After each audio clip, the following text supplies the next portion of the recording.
Well, good morning. We'll go ahead and get started. Hey, Tom. Hey, Leroy. So we'll start off with Group A this morning.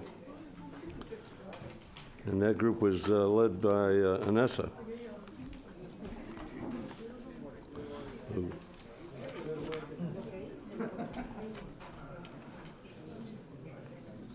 George, may we use the table?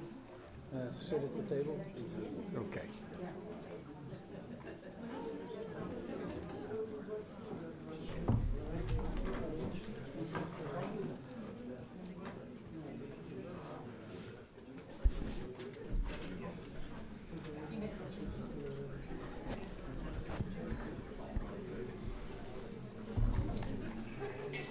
So, I made two.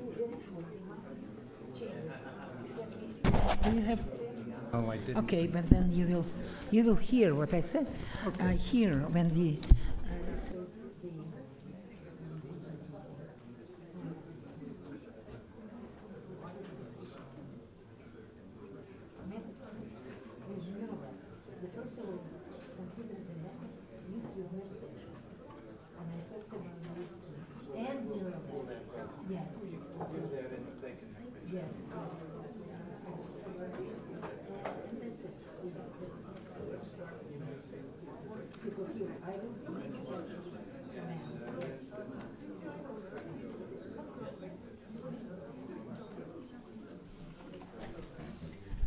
let you.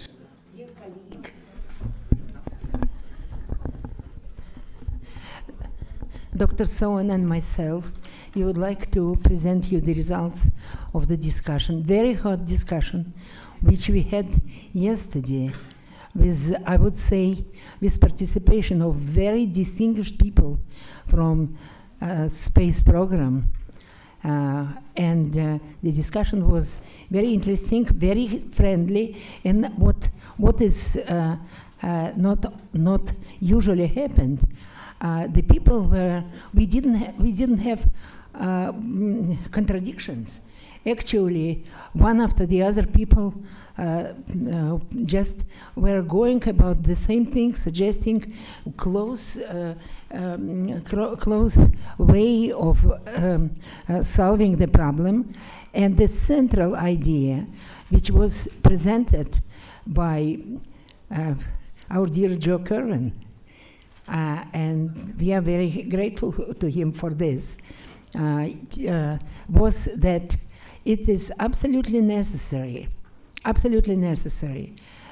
to have joint working people who are specialists in the very same area, and maybe the best specialists in the area, working together during flights which are programmatically oriented to address the high priority problems in life sciences. I even asked Joe, I said, do you want repetition of Skylab? He said he would love to. But what was interesting that people who were participating, they found that it is not bad and not full at all. To have a real program, which of course it should go through our high management, through our upper people, which is oriented to solve the most important problem of exploratory flight. And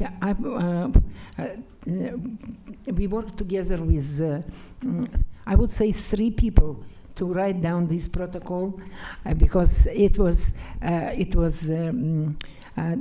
Sowen and myself, and I would say that very, very big help and contribution we had from a side of Dr. Chris Flynn. Chris, yes, but what the name? The family name?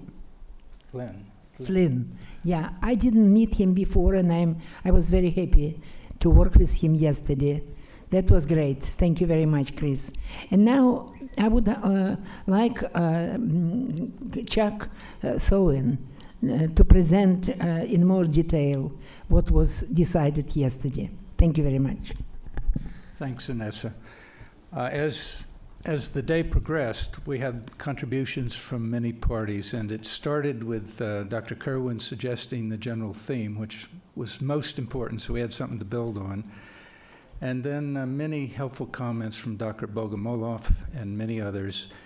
But the essence of it is that we have limited resources. Everybody knows that, but it's a difficult thing. Nobody wants to really deal with it. We say that we have 10 years left to fly, and we know basically how many increments, how many subjects that will be, and there are many, many things in human research that we'd like to see accomplished. So this is a major problem of getting all the members, all the partners to sit down at a table and agree to set aside perhaps 3 increments or 18 months, just as a benchmark, for some integrated studies that would focus on what were considered the highest priority medical care problems and research issues. And we've tried to do this in the past on certain missions. Neurolab was an example.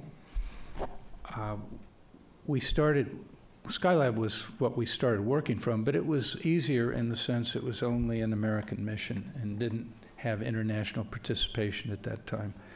Neurolab is a good example. NASA MIR is a good example. MIR in general is a good example of international participation in joint studies. And now we have the ultimate example, space station. But I understand, I haven't been directly involved recently, but I understand that with the completion of the construction of station, things have once again gotten separated into little packets of each of the partners. And it seemed to all of us that this is not the best way to go forward. So in order to have these proposed studies, which, and you can see, we're looking at section A. Okay, I wasn't sure what was on the screen. But what about the first? Chris, is it possible to present our table, this table? Oh, it's on the screen behind us. Huh? Okay. Oh, the whole thing is there, actually, the way it's split screen. Thank you very much. I'm sorry. You regroup it, and I didn't recognize it. No, that's fine. So many of us have taken a shot at this in the past, and it's a complex thing. In fact, that wonderful talk we had after dinner last night could be the equivalent of what we're trying to do here, but we don't have 17 years, and it's of similar complexity. I don't know. I see no point in directly reading through each of those issues. I think it might be more constructive to see if Dr. Flynn had any comments he wanted to add. And okay. Inessa, do you have other comments you'd like to make? No. There is just one comment because yesterday the discussion was very hot, and somehow I missed during our formulation of these things that what was said yesterday, and it is very, very, very important, that actually what we suggest and what we expect will be done. We don't start from scratch. That was very, very clear line. Everybody kept it again and again, saying that we had excellent examples in the past of programs which were created specially to solve some problem of space flights and space sciences. That was, and we put only Neurolab here. So I said maybe it will be better to change that. There were a lot of examples because remember we talked about MIR, we talked about MIR NASA, and I talked about MIR Austrian, also Russian-Austrian experiment. We talked about Neurolab. Then there was more. And what people kept saying that the very first, what we didn't include here, that the very first what should be done, that the work should be provided to go over those, experience which already collected when this program were prepared and performed, and then to use this collective experience in another day to also to use this experience to work and to also involve people who has this experience to be consultant and so on and so on. That's why we talk about people to be involved and so on. So we should know that the experience was there. We have to know how it was done, to make not to make the same mistake, but at the same time to make the best of the experience. And so the group, which will be joint working group, about which we will talk later, this joint working group have to start with, reviewing whatever was done already, to be sure that we didn't miss something, and we are going not like people who are starting from scratch, because we don't start from scratch after this decades of work together and very successful experience. That's what I said, that somehow our first position, where it just referred to neural lab, that's what I feel, that we just narrowed this thing to more than it is necessary. That's it. That many, we say, like many, examples from the space flights history. So to implement this, we have to start soon. Mm-hmm. It's going to take time. Typically it's taken over 5 years to get something flown in space.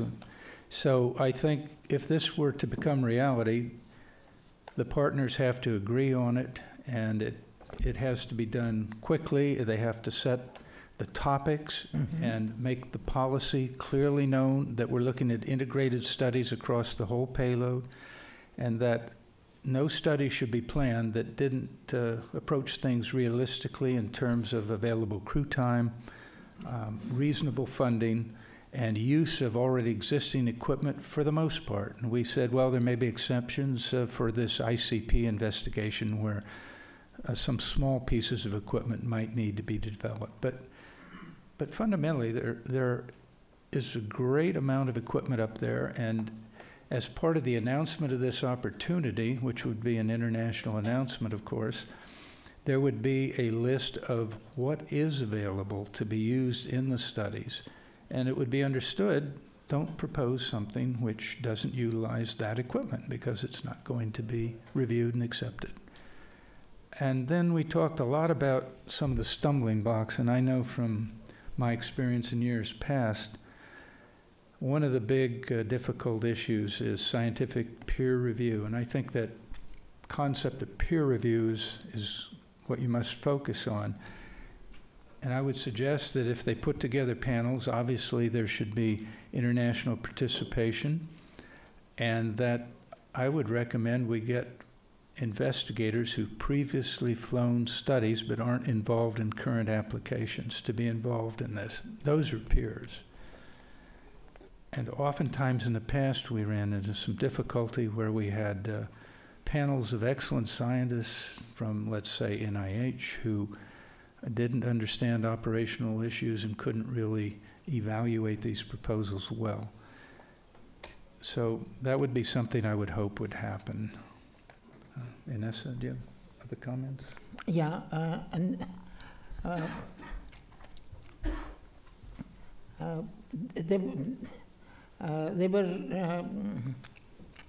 there was some concern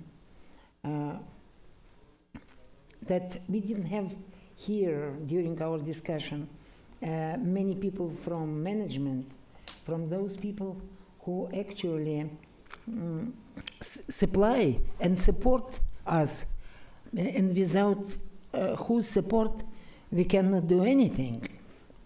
And Dr. Bogomolov talked about the way how to solve this problem right from the beginning. We need their support. We cannot move without, we cannot start without discussing all these things with them, attracting them, convincing them, and to get their full support. And if it will be done, then our purpose will be just work, select the highest priority topics, because there are a lot of, I would say that every scientist thinks that his topic is the highest priority. And that's nice, because otherwise it's not good scientist if he doesn't think so this way. But we cannot do everything, so we have to somehow to overgo this. And it was again reference to our previous experience that was done by Dr. Chuck Soin, who said that the most effective way, the most effective way of organization was joint working group. Joint working group of those people who will run these experiments, different experiments of the program. They have to work together. They have to be organized in working group, which has, I wouldn't say autonomy, but at least a lot of rights to solve main scientific question of the program, how it was in the past. So, and another concern was about possibility to make scientists to trust each other to such extent that they will be willing to a certain extent to desert their own, understanding how it should go and so on, but to work in a group. Because in this case, in this program, that cannot be just individual work. It should be group work. Group of scientists from different country or from the same country, but and they were given, but there were people in our discussion yesterday who were very hopeful.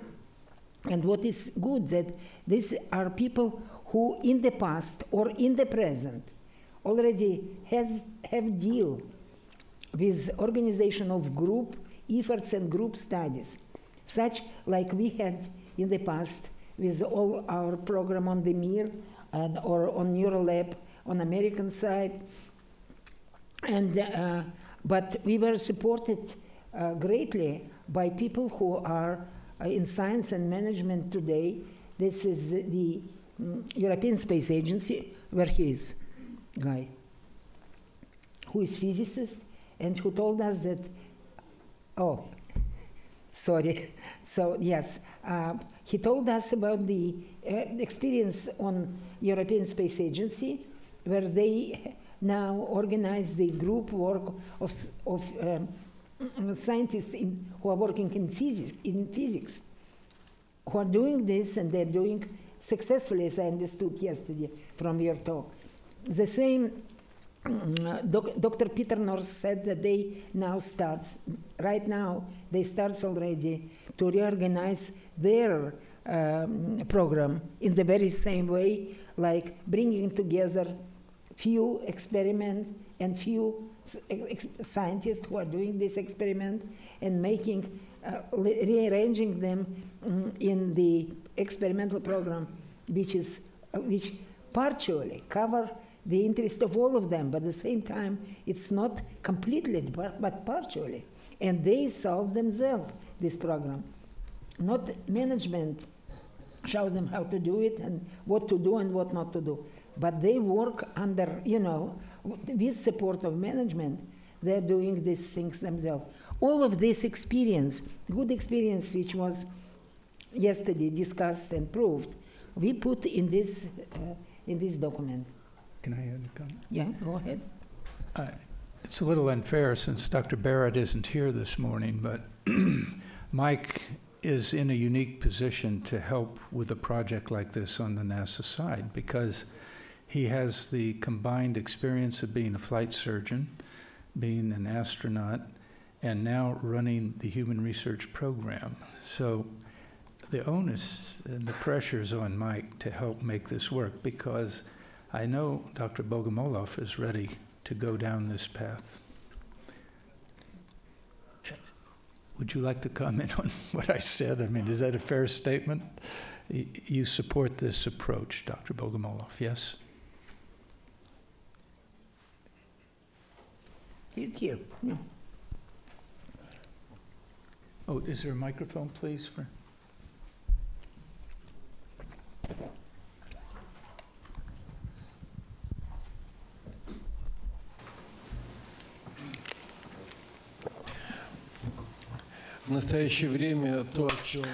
At present time,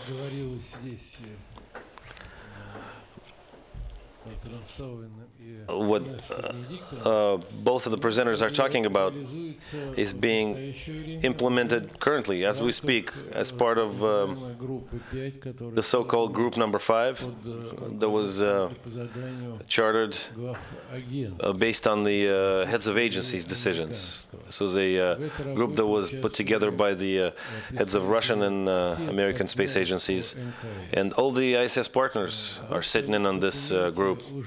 And their document already has defined the priorities, as well as the risks that need to be made into that short list of what needs to be examined and researched on the ISS.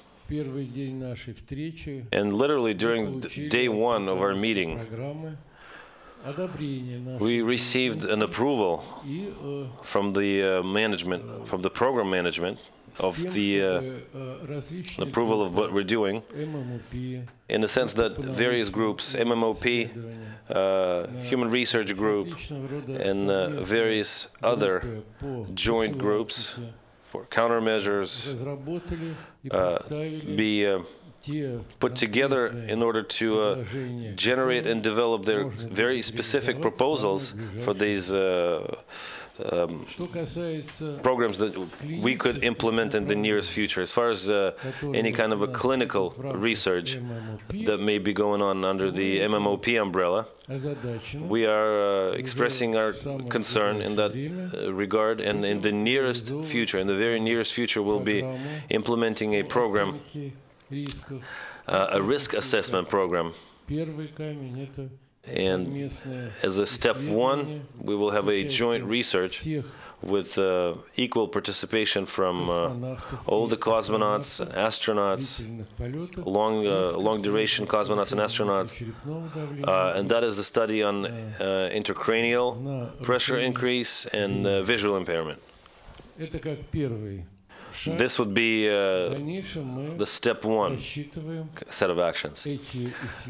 Subsequently, we're hoping to be able to expand this research capability by using functional testing assets and so on and so forth. So that'd be aspect 1. And aspect 2 deals with data exchange, information exchange. And this information deals with both countermeasures, the way it's implemented on various segments of the station, as well as information and data exchange on clinical research. And here we emphasize the role that flight surgeons need to play. Thank you. Thank you very much, Dr. Bogomolov. Are there other participants who'd like to comment? Dr. Kerwin, you haven't had a chance? Okay. Well, maybe we should conclude and let other people talk. How about that? Is that okay? Maybe you have some question, because there could be question. Well, no, apparently not. If not, that's good, but just to conclude, I will say that, of course, we understand, and it was very good that we had experienced people during this discussion who brought all this question about difficulty of realization of such program. like changing in review process and even an organization of soliciting. And it is like, I would say, governed soliciting new common international review process, but the very same for different country. It should be the very same. It should be one for the program, and so on. But we discussed it yesterday, and to my pleasure was that we didn't find those difficulties which cannot be overcome or which will be the problem which cannot be solved. And that is like we were very optimistic yesterday, and that was great. Mark, you have a question? I do. ICP has shown up fairly recently. One might reasonably assume that other ICPs will show up in the future that are surprising to us. Does this approach allow the flexibility and agility to deal with that, in your view, and did you discuss that? I don't think so. I think those things would be done, those clinical studies. Well, let me back up. If one of the proposed studies for this integrated package, and it has to be an integrated package that makes sense, you can only do so much to a human being. And so given that, if that ICP investigation would still be ongoing, it would be part of it. Otherwise, if something else new comes up, I would expect the physicians to handle that in their own clinical research aside from this, because I think to do what we're talking about, we have to really plan ahead and have an integrated, thoughtful process. So if we do that, you can't accept something that pops up in the middle of it very well. That's my own personal feeling. Not only your. Not only your. Yeah, just a very quick question here. In your discussions, did you have anything come up with how you're going to put together some kind of strategy to broaden the participation of the scientific community? And I'm talking about the scientific community as a whole. And I see this for two reasons, not just getting more people, but I think there's a concern, if there isn't, there should be a concern about building a succession of investigators who have, a lot of understanding for the operational side as well. Right. And it's not going to happen unless, I don't see it happening unless we actually build that community. Right. Well, I didn't want to read through each of these points that we have on the board, but a large part of what we were meaning to convey about the idea of an investigator working group, Neil, was to provide a way of integrating new investigators with known investigators, bringing them in and providing them the information and the support they need to feel part of the team and to not feel threatened by the fact they don't know anything about the environment they're operating in. So in that sense, we hope that this IWG activity will be a very key part of the mission. I don't know if that answers your question. But it'll be a broad solicitation, I would assume. It would be international, like some of these have been in the past, particularly for not so much station, I guess, but for shuttle. Certainly, I know I did some of those. So it'd be open to everybody. Yeah, and I want to say that yesterday we had 2 hours just for the first discussion. Just 2 hours to discuss the question. Therefore, we decided not to go to yesterday in discussion about priority topic, what topics are important, what are not, or some detail the algorithms of how it will be done, but rather what should be done and what should be and with whom, what on what level, and who should be involved for solving this or that problem. Like, what is the obligation of scientists who will participate, or our managers who should be, I think their role is bigger than even scientist role on the first steps of the program organization. And very supportive was we felt that we are working in a proper time, because it helps when you work in proper time, when you know that what you are doing, it can be realized, it can be done, because we have this example with this group 5, which is now organized, and there is real how to say, real signs of the real wish of scientists on one side and the managers on the other, together to make it, to do it. And also I think that both of the leaders of this group, Dr. Bogomolov and Dr. Barrett, were here. And it seems that they are anxious to become a leader in this direction, in the work of this direction, and this is great. Is there another question? Otherwise, I think we need to allow other people to talk. Okay. Нет, у нас у каждого по часу, но это все в порядке, хватит. I'm glad I don't speak Russian, because I think she bawled me out. We worked so closely together yesterday that I already talked to him in Russian. Thank you.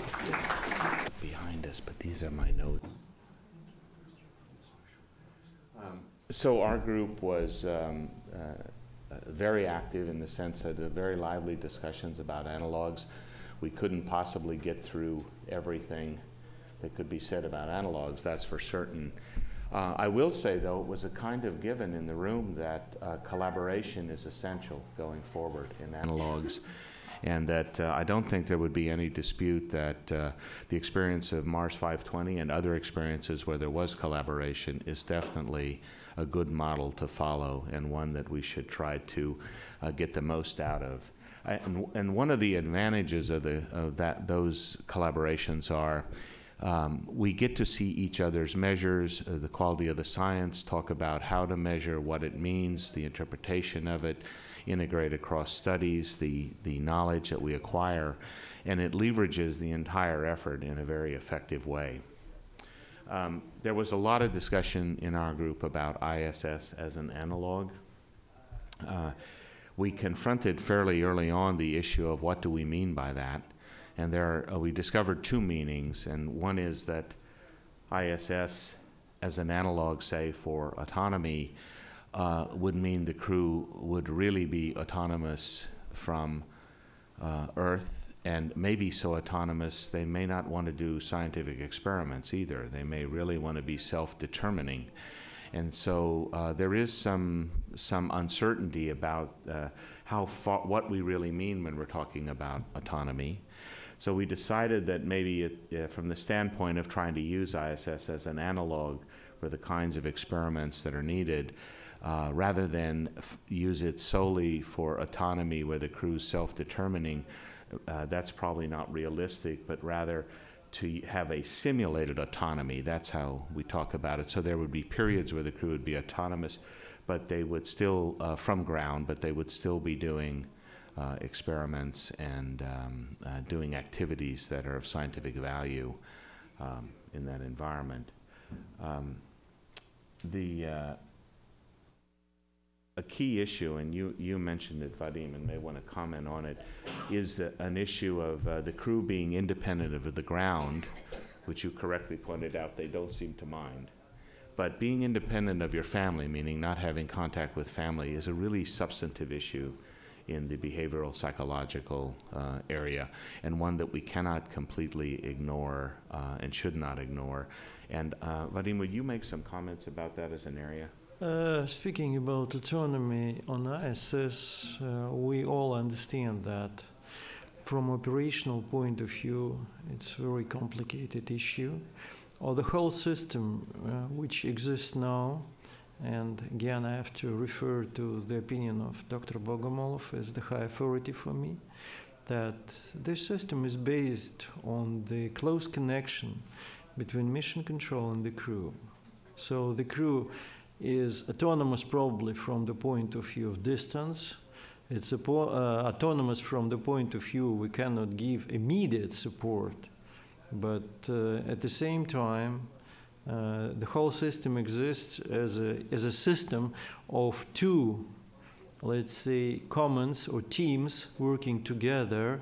There's mission controllers and a big group of other people supporting the flight and the space crew. From that point, of course, ISS cannot be regarded, and for many reasons, and mainly from the point of view of safety, medical safety, and from the point of view of provision the crew to do the job in most comfortable and effective way.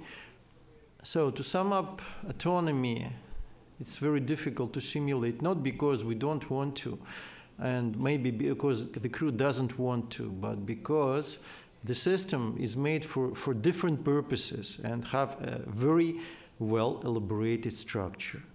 And ISS from that point is not the test bed for the autonomy studies, at least to the same extent that we can use the ground-based facilities. That's the general, I think, opinion of the group. So any questions on that point at all, or perspectives anybody wants to offer? So but the autonomy issue remains an important issue, and one that, I guess everyone heard it when Mars 520 was presented, but they did autonomy in that experiment, and it was, I think, maybe the first serious effort at that. That's true. Yeah. So it's going to be a continuing issue for lots of different reasons, including understanding what the crew is doing. Autonomy is also related to an issue that's a sensitive issue, the issue of monitoring crews. And by that I mean visually monitoring them. Where are they? What are they doing? Their awareness that they're being monitored, the extent to which that may change their behaviors in certain ways, and in particular their search for privacy and how they manifest that and what impact that has on their activity levels and their willingness to engage in things that would be a given in long-duration spaceflight and microgravity, namely exercise and other things. So all of that became issues or were things that were studied in 520, and we need to continue to look at those matters in other analogs. There was a lengthy discussion about ISS. What kinds of research did our group feel ISS as an analog is particularly well suited for and critically needed for? It may be one of the only analogs where you can get this information. And we have a list of 6 there under item C. Life support systems was felt to be critically important, studying that issue on ISS. Testing countermeasures for the effects of microgravity. No question about that. Although radiation research on animals, which is currently not possible because animals can't be taken to ISS, is my understanding, but one would hope that that will change at some point and that research can continue. Animals remain an important area for radiation effects research. Intracranial pressure and visual effects ISS could be used for trying to understand those in our efforts in that regard, but also ground-based analog, 6-degree head-down tilt, to the extent that it produces the fluid shifts in some of the ICP that may be interested, that may make a good model in humans on Earth, within medical limits, ethical limits, of course. Medical systems and space physiology monitoring, absolutely essential for knowing what works and doesn't work regarding tracking crews. What's obtrusive, what's unobtrusive, what's the best way to do it. And then I added the wake activity levels, sleep quantity, quality, circadian entrainment, sort of the behavioral activity profiles of crews, which are so relevant to ensure that they are coordinated, they're up at the right time, they're getting the sleep they need, they're entrained to whatever work-rest cycle and other things. And again, this was a great value of the Mars 520. It allowed us to look at that long-term, longer than we'd ever looked at it. So it provided the first real significant data set on that profile. We have some of that off ISS, but the work intensity on ISS is so high that what Mars 520 shows us, and this is based on the crew's own ratings of workload, is that once those communication delays begin and get longer, the work intensity drops off as the autonomy kicks in, or it changes. It's not quite as frantic, and that changes activity levels and other things. So we need to be mindful that that's what I meant the other day when I said ISS is not a good model for long duration. I didn't mean it isn't a good model for components of long duration. It's not a good model from the standpoint of the workload on the crew, the autonomy, and these things that they tried to model in 520. Any additional comments on that? I'd like to add that we discussed the concept of our Deputy Director, Boris Morokov, his idea of using ISS as a prolonged impact of weightlessness with combination of landing procedures.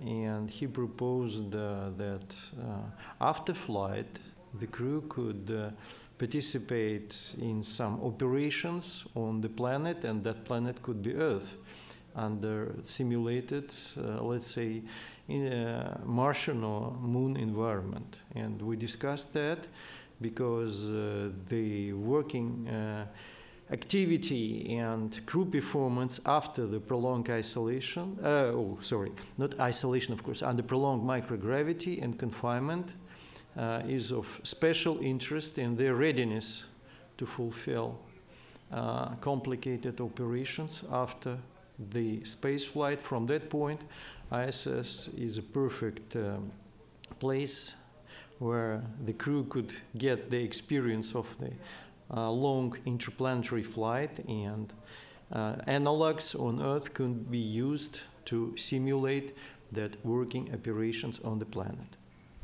So this is, I think, a completely novel concept, right? The crew comes back from space and then works in an analog where they can still be medically monitored and protected, et cetera.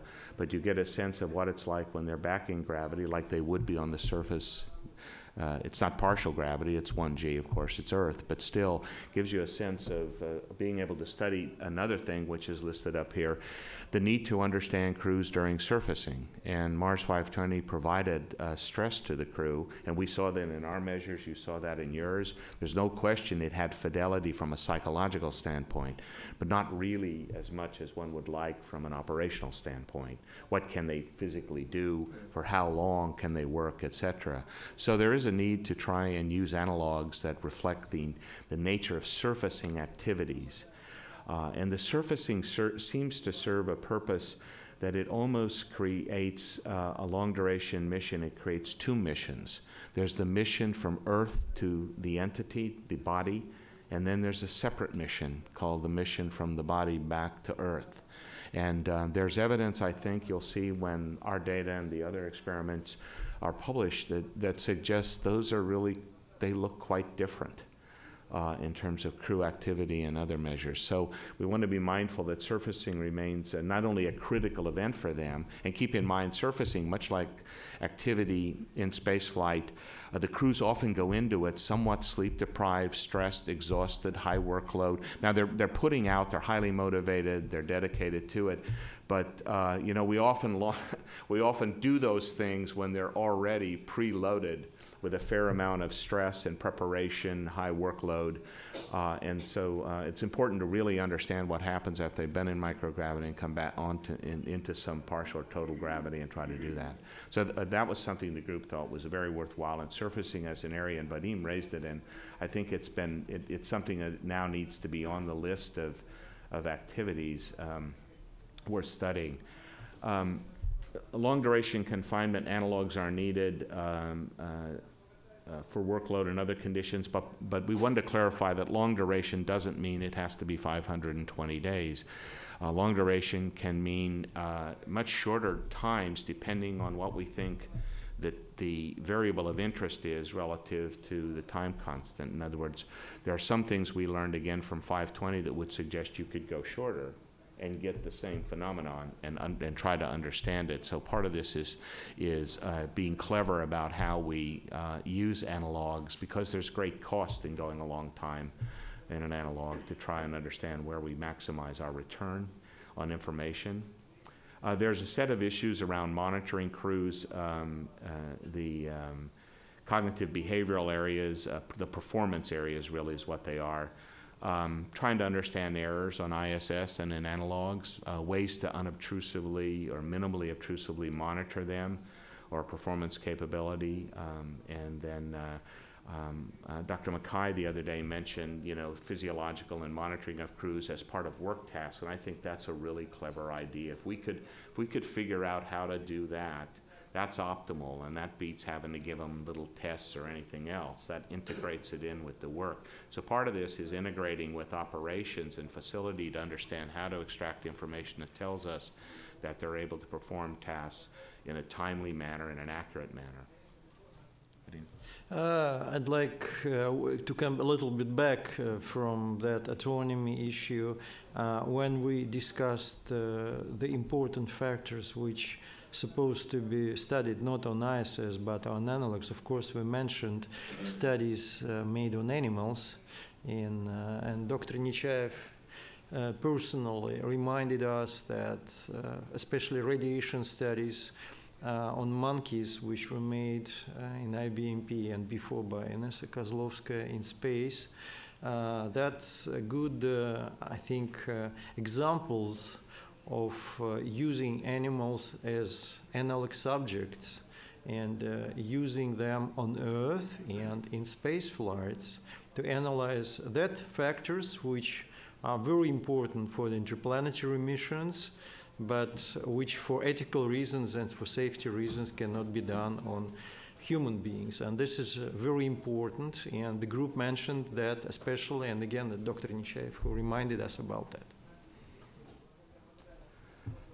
We had a brief discussion. Oh, yes.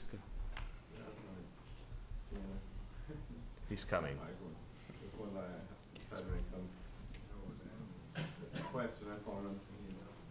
Good. Thank you. Christopher Uglesang from ESAN. First of all, you mentioned animals on ISS. I mean, we already have mice on ISS and can certainly be put again in case we just get the money to do it. And I think at Ames there at the moment trying to work out something. Now, I do have a question about analog. You said you have discussed to try to define what do we mean by ISS as an analog, and to me it's still not really clear. When I see like effects of microgravity on ISS, to me that's not using ISS as an analog for microgravity, because it is the real microgravity. And I think it came in as a word to use ISS for simulating an exploration mission or something like that, but now it seems to be used in a more general way, which it makes it a little bit undefined, at least to me. So I appreciate your effort to try to define it, and I would like to push it further and then see what do we want to do on ISS, which cannot be done on ground, to learn more for exploration. And the psychological behaviors is clearly cheaper done on ground as if we can do it on ground. So as much as possible of that, I think, should be rather done on ground and use the crucial crew time and space to do science, for example. So radiation research on animals is maybe better done in dedicated facilities on ground, which I think Gushin was relating to. So, well, that was kind of my small comments. What has not been brought up here, because this is not really life science, which is, I think, two important aspects of doing is a kind of exploration simulation. ISS is, of course, one is the operational experience, which ground, and we'll learn from that. And secondly, the PR issue should probably not be neglected, actually. Thanks. Larry? Yeah, I'd like to just follow up on those comments in two respects. First, with respect to item C3, the radiation testing, it's fair to say that in our discussion group yesterday, there was not agreement about the value of using the space station as a radiation test facility to look at the effects of radiation when we're outside the Earth's magnetosphere. And without getting into detail, I think everybody realizes that the radiation mix that we have inside the radiation field in low Earth orbit is not the same. So I don't think it's fair to say that there was great support among our group or unanimity on number 3. As far as the question of the ISS as an analog for what? An analog for interplanetary human travel. In what aspects is the ISS a unique analog? And how does it differ from any other ground analogs? And we all know it's microgravity. So look, this is the only chance to test in extended microgravity that we will have in our lifetimes. Let's not waste it. I think that was what lay behind the strong support for items C1 and C2. Thank you, Larry. That's accurate. All those statements are accurate. Chris?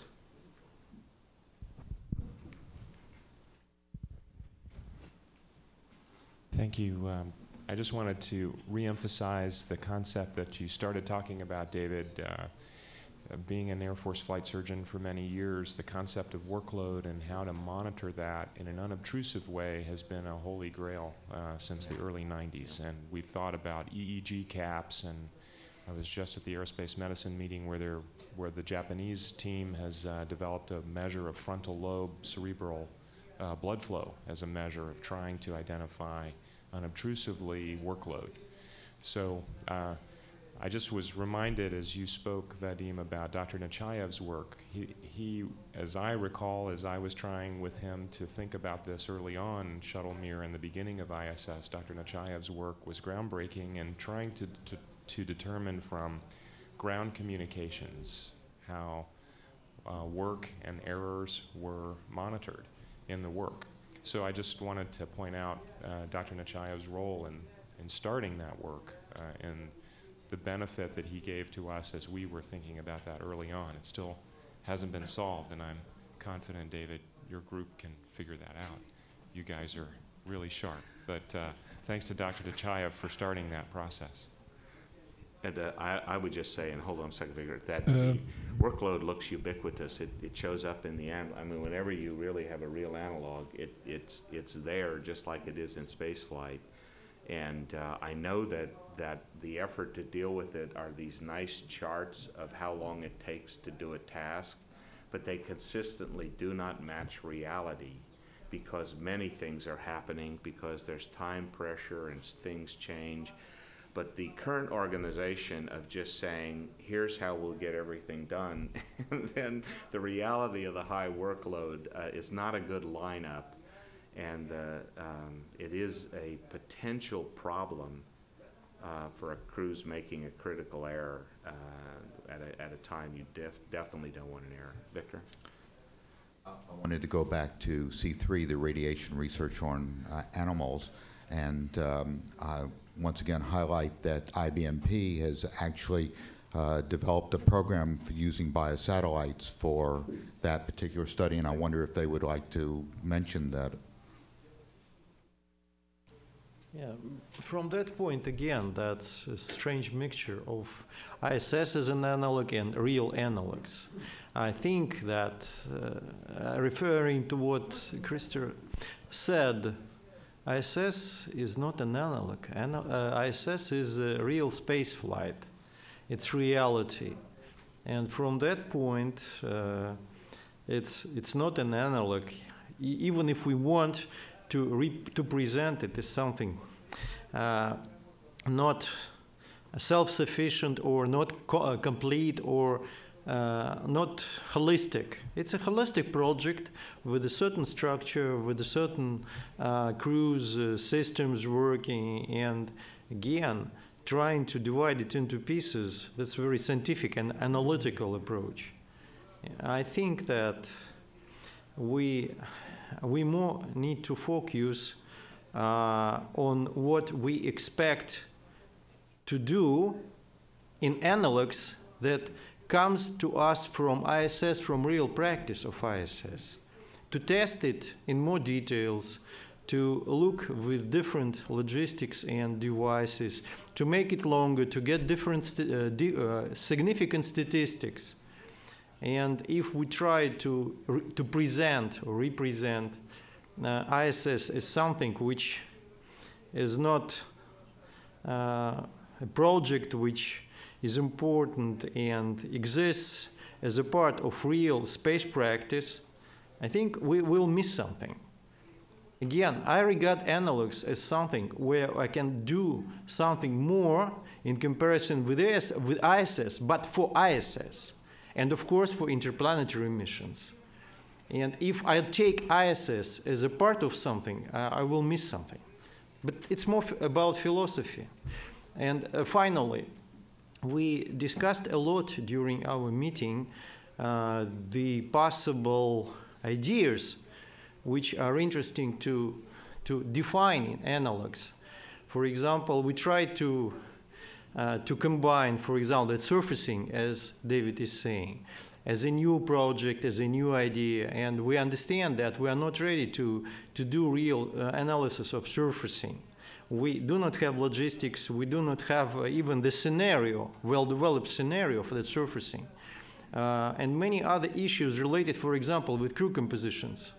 We discussed it thoroughly, and despite all numerous studies made on Earth, not in space, we still do not know what's the optimal crew composition, and there were many arguing if how many women and what's the ideal crew.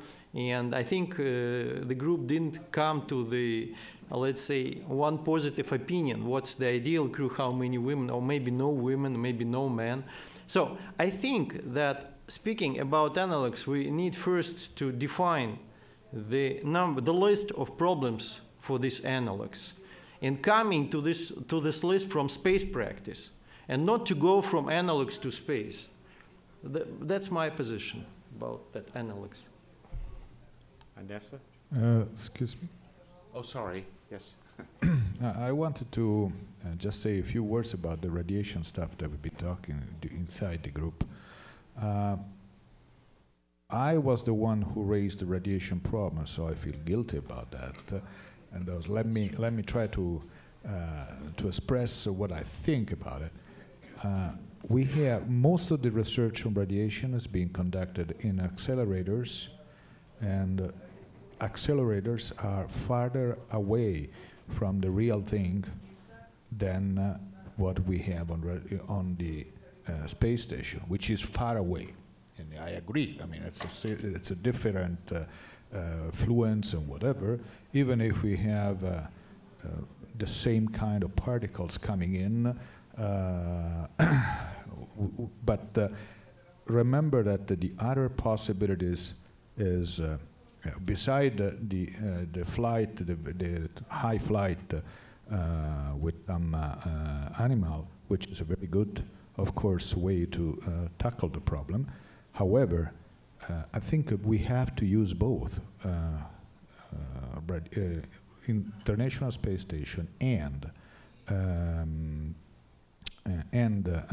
accelerators on ground. and this is also the reason why after the meeting I suggested also the fact that possibly we should push the accelerator people to increase the, I would say, the similarity of the whatever has, can be done in accelerator with what we need as a sort of analog for radiation in space. So making low fluence, very fast switching between ions and whatever, which is important in many radiobiological investigation.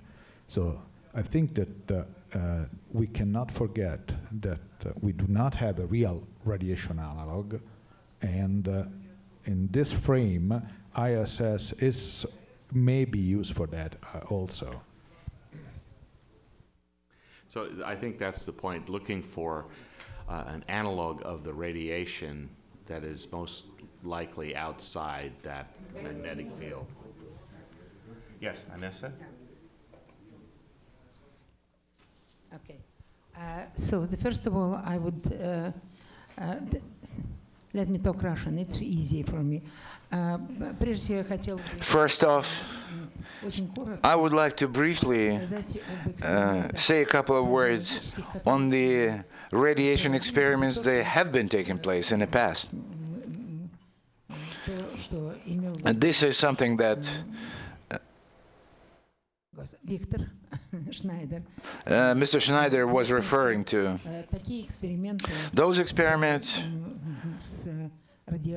with radiation and impact on the radiation during the flight were taking place on the rats and will be implemented one more time on bions. And bion is our biosatellites that will return to the ground after having flown for an extended period of time. We had 3 completely magnificent flights with rats up to 30 days with the controlled radiation applied to the rats and controlled physical loads. During those experiments, we have come up with the precise results by establishing very rigorous regimen of monitoring the behavior and the well-being of the animals impacted by both microgravity and radiation. And we're going to continue along the same lines because we are going to resume biosatellites flight very soon. So this is going to be a next step in the line of our activities, and this biosatellites will be completely dedicated to the radiation impact. And I have to confess that I cannot possibly differentiate ISS as the analog for radiation effects. And why? Because to me, the word research assumes not only a goal and a way to achieve this goal, but to set the conditions, which is going to promise that the reasonable answer is going to be found. We need to have appropriate conditions. You know, ISS, the role of the crew is not only to be a subject of research. They are doing whatever we commonly refer to as an insurmountable amount of work in terms of maintenance, in terms of R&R. A lot of other factors impact crew members, food, behavioral things. Even if we wish, we could pay the crews extra money so they're going to continue flying, we still will not be able to establish a system that would promise us dedicated research. What we need to rely on is the results of the monitoring, and this is our core position. The data that we receive, the pilot data that we receive, this is the data that we obtain by monitoring. This data is being given to us, so we as researchers not only would just describe what we have seen, but that we could be establishing issues on the ground to answer questions like why? Why is this happening? Because the crew member was sleep deprived during the flight or something else had happened. And when it comes to rats, it was scientific research because rats are rats and human beings are human beings. And with human beings, we will never be able to come up with anything even remotely comparable to what we already had achieved with the animals. At the same time, I need to acknowledge that you have done a magnificent work assessing pros and cons of the analogs. I think this is an excellent step that you have taken as a basis for our future endeavors as far as where we should look for a resolution of great number of issues. But it's a pity that we didn't have enough time, and we've been in the same shoes, actually, as far as time is concerned. But I thought we would be able to take a look at a number of goals for analog experiments that were listed as the title of this particular working group. The thing is that we should not underestimate a lot of things. And the entire world, I'm convinced, is underestimating a lot which we don't do. Russian science does not underestimate the resources we have, and recently we have been more than ever active compared to ESA and NASA. This is wrong. I'd like to say once again that I will wholeheartedly support the people who would think that this is costly, because we, by running research, we still need to estimate as to what kind of financial resources we are spending to achieve scientific goals. And whatever needs to be and could be done on the ground has to be done on the ground, and we need to do a lot more on the ground. We cannot do everything but on the ground, but we can do a lot more than we are doing right now.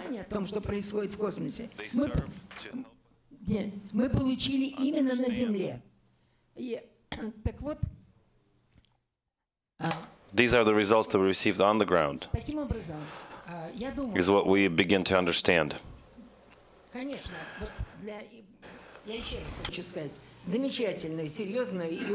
So I have to say this again and again. You've done an amazing, high-quality work, but not exactly in the area that's been tasked, that the group's been tasked with doing. You focused on the International Space Station, where you should have placed the accent on ground-based. So don't just discuss advantages, but also take disadvantages into account, and you'll see that there are as many of them. I've been doing this for 30 years on both ground-based and space-based experiments, animal-based and human-based. And I have to tell you that not once in any one of the onboard-based experiments, not once have we ever been able to receive the knowledge, the insight, and the breadth of results that we receive in ground-based analogs. Thank you. We didn't have enough time to get into all of the ground-based analogs, and so we didn't really spend time discussing the Antarctic and a number of the others, Nemo, High Desert, Houghton Mars, ESA analogs, etc. So, but very definitely there's a great deal more that could be said about the value of certain analogs. One of the challenges is figuring out exactly which analog is worth the investment at what cost relative to what you get out of it.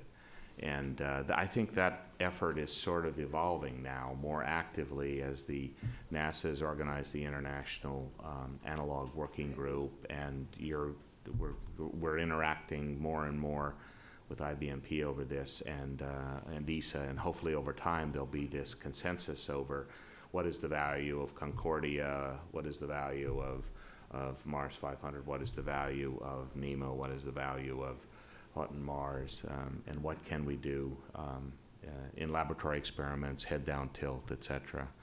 A finer and finer understanding. It is very much contingent, though, on being able to see the data from those experiments to convince other scientists to use these things, which are quasi-experimental in many cases.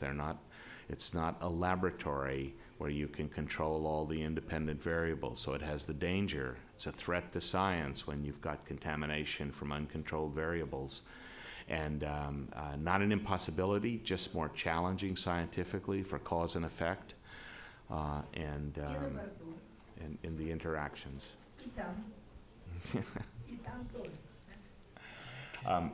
Just to wrap up, we as Vadim said, we did talk about crew configuration. I don't know that we're worried that there's only one kind of crew. I think we all understand that there are probably many kinds of crews you can put together. You just want the one that's optimal for the mission you're sending them on, as much as you can hit that.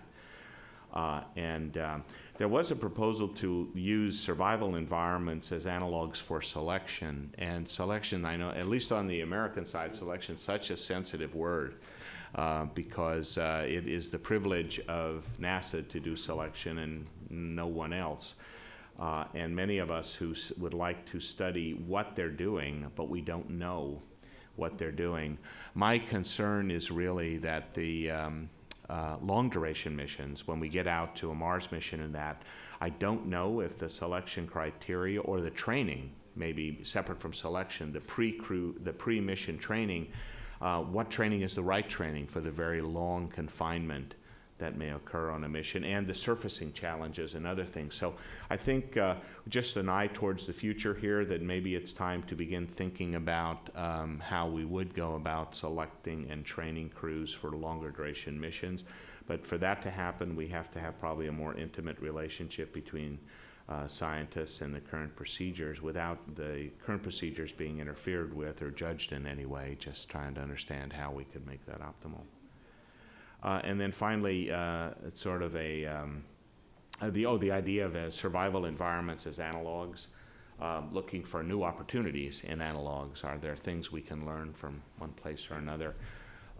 And a key issue, which is not on the list, is what is an analog when it comes to who you study? And it's a little bit related to this selection training thing.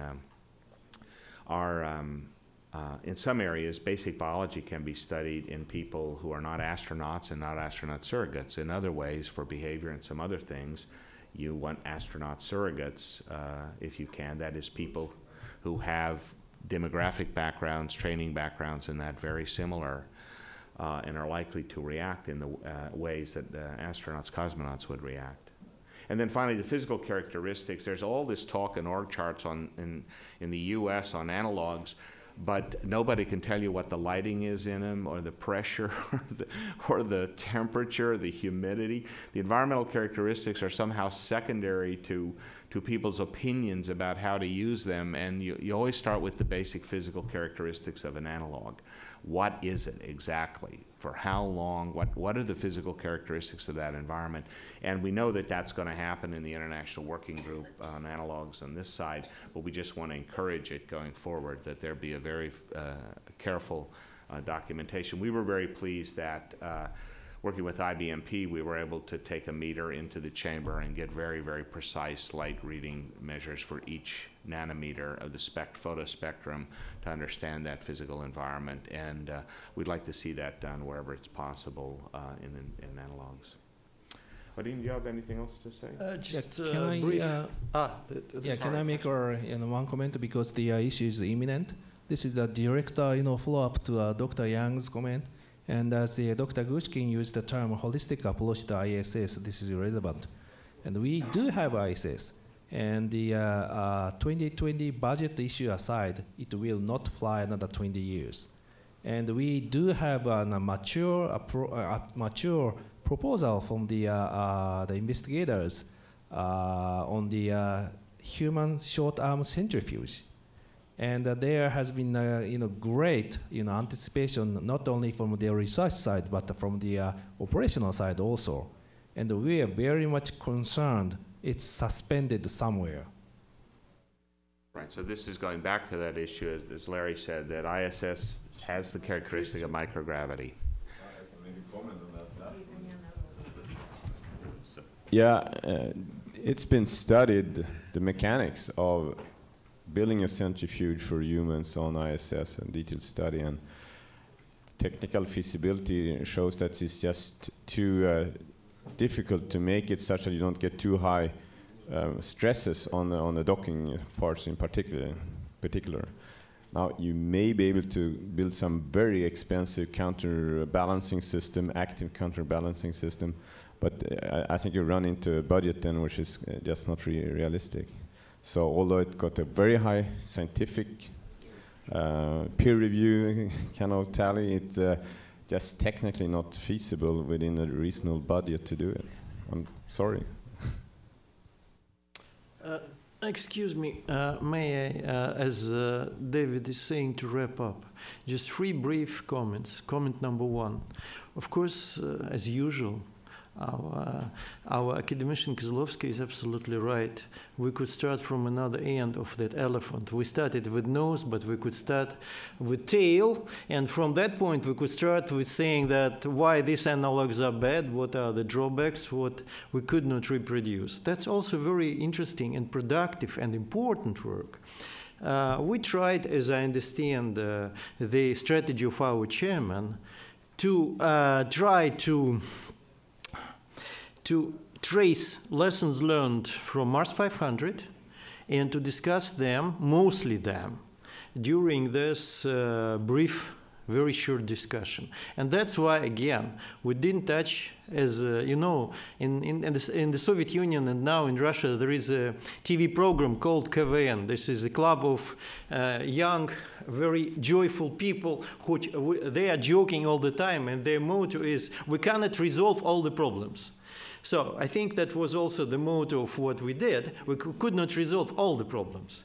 Impossible. But what is important is, for me, second idea, that we touched some, relying on the lessons learned from Mars 500, we touched some new issues like surfacing, like crew composition as the potential, let's say, objectives of the new analog studies, which are interested not only for the separate scientists, but for the community as for us. And that's actually the ideas for the new projects. And we, due to our chairman, we managed to touch them during the discussion. And the final idea, I, again, strongly support the idea of academician Kozlovskaya from the point of view of our narrow approach to what analogs are. We are trying to look very close and see this is an analog.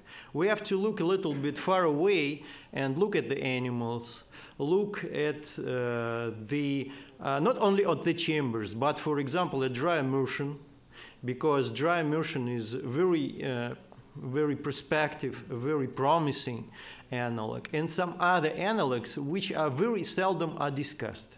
And from that point, again, by analog, we need different things, and it depends upon the area, as Ines is saying, which are involved in.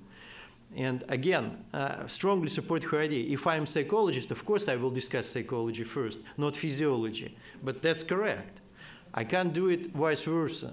But doesn't mean that dry immersion does not deserve separate session and many things can be said. Doesn't mean that centrifuge as a countermeasure and analog does not deserve separate session.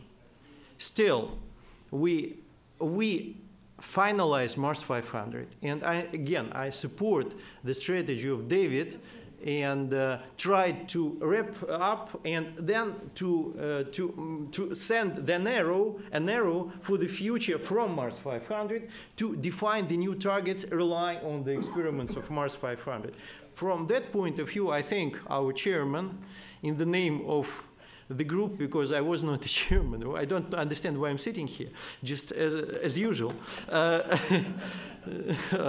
I want to thank our chairman. Yes, maybe. Still, I want to thank our chairman and the group, because I think that some new ideas appeared, and from that time, from that point, it's very precious time for us. I would second that. So these the collaborations and this dialogue, I actually wish we could have this every 3 months and keep this constant dialogue going on, not because we're going to reach consensus or agreement on every point, but we are going to find these opportunities for collaboration. Yes, Igor. Professor Dengis, Dr. Gushin, I would like to clarify your last statement there about the Mars 500 facility resurfacing. Interestingly enough, we just had a few discussions recently with Dr. Ushakov about this. Technically, the Mars 500, the surface facility can be expanded if there is a task. So right now, it's a fairly small area, but it can be like 100 by 100 yards. It can be much, much bigger we have a task and specifically a project for it. So it would be better just to clarify that it's not ideal right now, but it can be expanded. That's correct. And the fact that they had to don spacesuits and move around in them and other things, you didn't talk about it today, but you talked about it yesterday. Yeah. That's extremely important from just a human behavior performance standpoint, that you simulate some of those characteristics and what they were worried about in doing that. So many things were discussed, but none of them could be seen on the screen, actually. So we had a couple pages, thanks to Dr. Boop, who recorded it for us, and also Victor, who took a photograph of the board. Any other comments, wrapping up? Thank you very much. Thank you. Sorry, I went to one.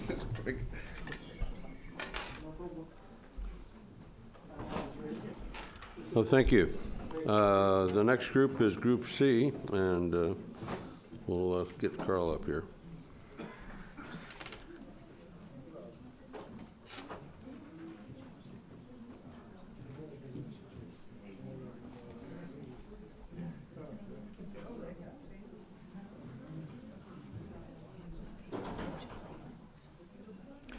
Well, good morning, ladies and gentlemen. It's my pleasure to try and represent what was a very diverse discussion in the working group that was dealing with the education aspects.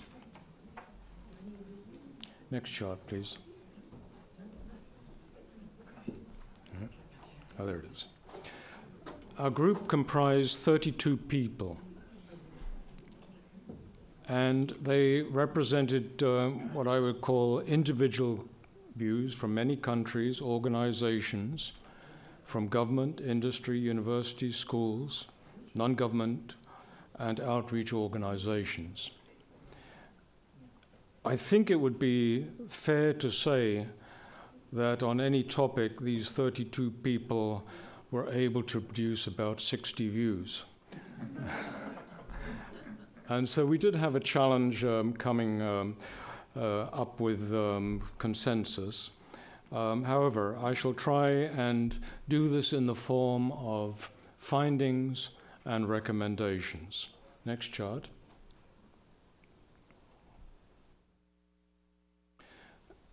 We're dealing here with not the beautiful, specialized technical work that the last two groups have been speaking about, but how to interact with the outside world. And that's a very different prospect. And we recognize that space activity now is pursued by some 80 nations, and very often through international cooperation. Over its life, it's provided a rich history of discovery and innovation. It definitely excites the human exploration instinct. And it's also developed some very important applications which are of direct human benefit. It continues to challenge the capabilities of the best and brightest minds from many cultures and from many disciplines. And it continues to inspire a significant portion of the world's population, particularly through the exploration programs of the universe and the solar system. And as was pointed out, the pinnacle that achieves the major outreach is the Apollo mission to the moon. That seems to have a special role in inspiration. As importantly, it is often the leading point in terms of international cooperation and commercial activity, both of which continue to grow in scope. Next chart. We had many representatives whose career is to try and reach the public and to try and reach the education system. And that was recognized. And the success of that activity was recognized, both in terms of message creation and the platforms used for outreach and education through collective and individual efforts. However, we did believe that with few exceptions, global space activity is widely perceived as having become routine, without a clear goal. It no longer has the widespread advocacy or inspires the younger generation as much as in the past. Doesn't mean to say it's zero, it doesn't do it as much as in the past. To pursue education in science and technology, particularly in the developed nations, and outside security applications, no longer gains significant attention from policymakers in government faced with new and competing demands for resources. So that's the environment in which we find ourselves. Next chart. We came up with two ideas after a lot of discussion, and the second idea embeds a lot of the uncertainty that we also addressed in the meeting. But one idea that did come through fairly strongly is the need for developing national and international storylines for global space activity that should have it as their goal that they are compelling for society, that they address global needs and challenges that preoccupy society,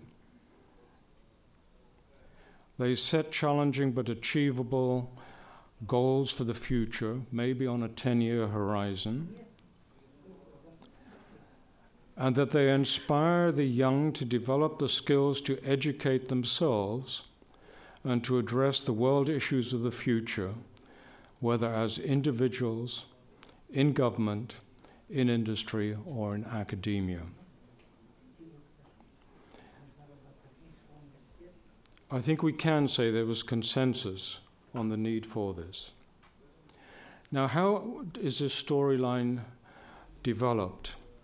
We believed it should be built on the successes of the past, on the programs of the present, and the programs of the future, which maybe need to be adjusted to support a strong storyline in future. And that we should build on the evolution of international cooperation and embrace commercialization as necessary steps in the evolution of space activity. So this is where we arrived in terms of the storyline and something that would probably engage space agencies, but more than space agencies, it should engage the people who are professionals in outreach and engage the education community. Next chart. The second recommendation is really to try and move away from one of the problems that the education subset of this summit has had for the last 6 years, that we meet, we document, but we don't really have the means of changing things. And we felt that it was time to perhaps change the weight of the group's significance, and are proposing that the Baker Institute consider hosting an international space policy and education summit, to which would be invited policymakers, space practitioners, and the outreach and education community to make recommendations. And that these outcomes should address the big picture space message, which we've already addressed somewhat in the first recommendation, that they should address the platforms to be used for delivering the message of the critical benefits of science and technology in general, and of space activity in particular to opinion formers, the general public, and the education system at all levels, such as social media, the International Space Station, museums, school curricula, organizations, and individuals. It is a broad range of platforms that is out there that needs to be used. That the summit should identify existing networks and organizations or the development of new ones for the national and international sharing of information about space activity and its impact on society.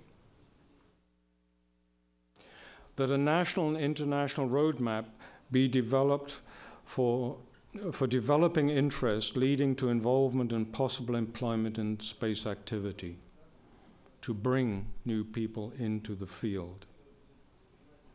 And the direct engagement of the education community, particularly teachers and the school curricula.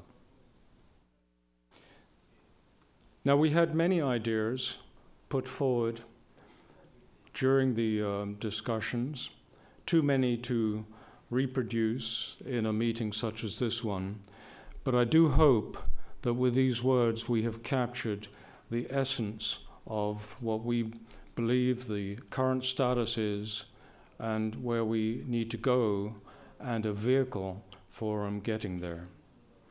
I would invite any of the participants in the workshop or panel members to add to what has been put forward here. We have one here.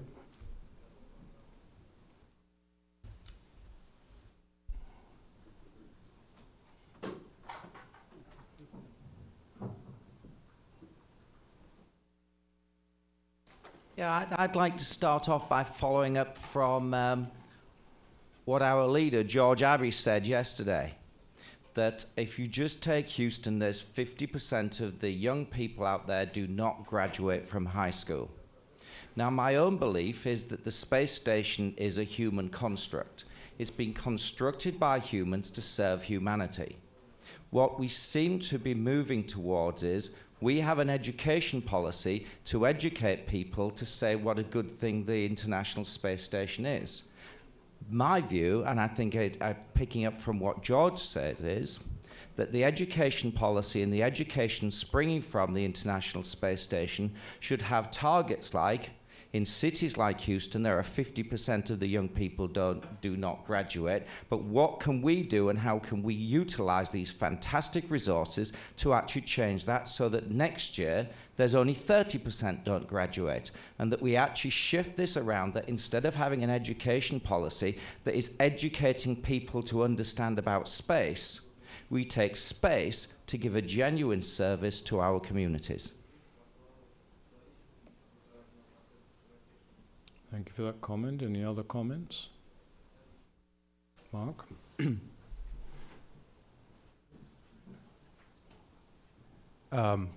Carl used the word story, and that was a word that was used a number of times in the discussion yesterday and in some of the presentations yesterday too.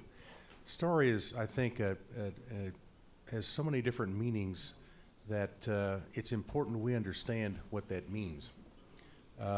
Story can be, in some people's minds, as simple as a news story, a press release, a message, or something. Story, as it's understood in the larger world of marketing and of the entertainment business, is a deep organizing principle that is compelling, that is engaging, and that is specified in a way you can actually shape what you do around it.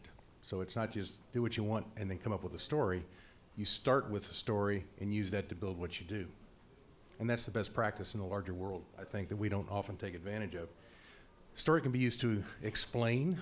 And think of a story as connecting the dots. Story can be used to explain. Where have we come from in the space enterprise? Where are we today? What's happening today?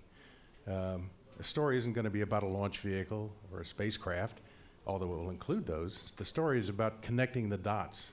Why do they exist? What do they do? Where are we going? So it can be used to explain. Story can be used to plan the future. I would contend that the best future, the most effective future, which I'll define as best, is sustainable for the human space enterprise and is built around a story that connects the dots, building on where the dots have been in the past and where they are today. So assembling a story around the future and then building that is how a robust strategic future can be built. We use the word inspire quite a bit, and that's inherent in this, in putting together the story that explains the past and today, and more importantly, builds the path into the future by connecting the dots, doing it in a very inspiring way, having a very compelling story that captures our stakeholders, especially younger people, our stakeholders of the future, is how we're going to inspire. It's not about a message ultimately. It's not about a press release. It's not even about specific programs per se. It's putting together this compelling connecting of the dots moving into the future. That's how we give the sense to young people there is a future in this business, and it's one they want to be part of and one we need them to help shape. So story is really important. We've talked a lot here, and it's been stated a number of different ways. Having goals is really important. Well, generally unrecognized in the U.S. is the fact that for the first time, I think, in human spaceflight, we actually have a goal enacted in legislation. And that was the 2010 Authorization Act, which stated that our permanent goal is to expand permanent human presence beyond LEO. Wow, it's a pretty good goal. And then it goes on beyond that to state a number of objectives that we are to meet as a country in accomplishing that goal, which are all based on relevance, not destinations, not vehicles, but relevance. We need to make use of that. It's out there. It exists. That is the foundation on which this story to move us into the future can be built. So the recommendation here came out of a lot of good discussion. There's much work to be done, and the recognition that a good foundation exists, I think, in this country, and I know in other countries too. So thank you, Carl. Thank you, Mark. I would compliment my two colleagues on their comments, and also our chairman on pulling together a very diverse group of us into a very solid recommendation. My friend Bob Brown, who ran education at NASA some years ago, was fond of saying that there are two things that will always inspire young people to be interested in science: space and dinosaurs. And if we could ever get dinosaurs in space, we'd really have it made. But I think the crux of our discussion came down to, why are we trying to inspire young people?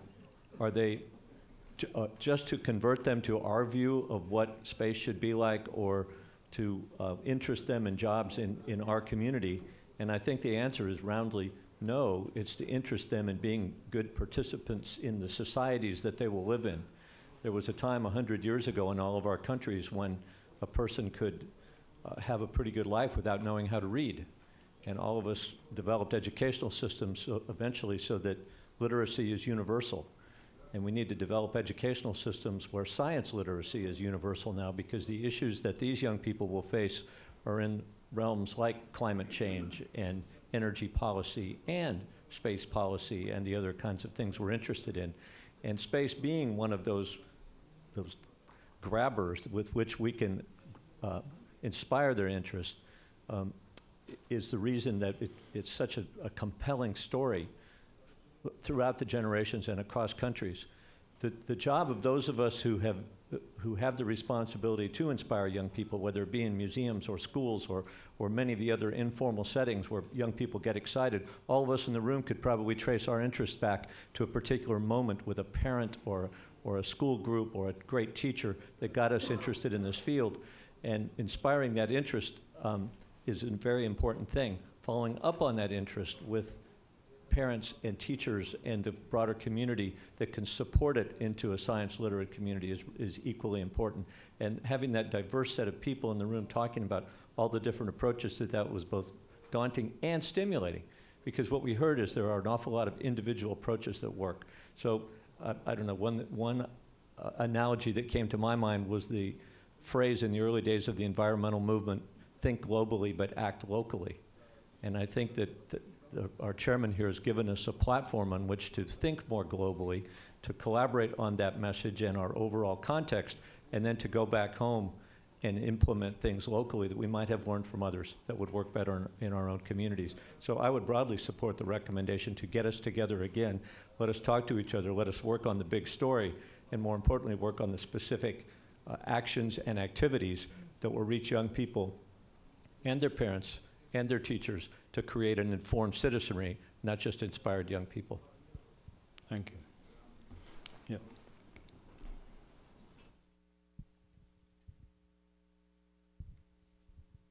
Thank you. My name is Tara Rutley. I'm Associate Program Scientist for Space Station, and I work with Julie Robinson.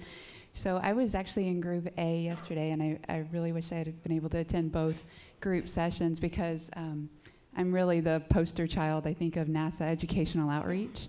I just wanted to share a quick story with you guys because I think maybe I'd like to be involved in helping give a little perspective. I, too, started out like in 3rd grade loving dinosaurs and astronauts. Those are the two things. And as I got through high school, I grew up in Louisiana, very low kind of on the education totem pole. But once I escaped high school and went through space camp and all of that, I got to Colorado State University where I was very actively sought out on my own. Organizations like AIAA and student participation.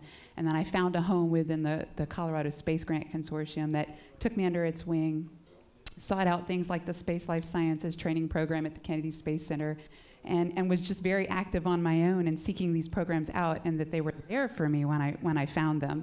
And then when I got back into finishing up undergraduate, as part of AIAA, I created some devices that I was then able to submit to the undergraduate parabolic flight opportunities. And so we went through that whole process. And even as a master's student in mechanical engineering, I applied and received graduate student researchers program funding to fund my master's thesis. And eventually, after that, I ended up at NASA, thankfully. I think it was just part of my destiny. I ended up there, and I also pursued my PhD at the same time in neuroscience. So I'm now working with Julie Robinson in the science community and in the International Space Station program. And we do have a very active, yet small, educational outreach team. And we are struggling internally to make the most of what we have and pull all the vast educational, I think that I see a lot of these educational communities in our mind, they're kind of scattered. And so I think it's really good to hear some of the recommendations that you guys have created, and wanted to kind of reach out to you guys from the Program Science Office for Space Station on NASA side to definitely participate wherever you think that you could use us. Thank you. Thanks.